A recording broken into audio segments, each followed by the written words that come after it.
What's up guys, in this tutorial I will show you how to buy ETFs on eToro. So the first thing that we have to do is to go to Discover tab, and here you will have an ETF tab. Now we can discover many ETFs that we can buy from eToro, like VOO, it's S&P 500 from Vanguard. So for example this one, what we want to do now is to click on trade.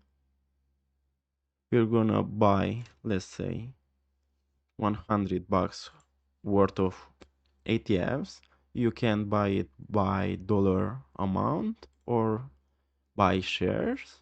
Also, you can buy by short, also by dollar amount or shares. Then what we want to do is to click on buy. And now our order has been sent. To see our ETF investment, what we have to do is to go to portfolio, and as you can see, now it's pending.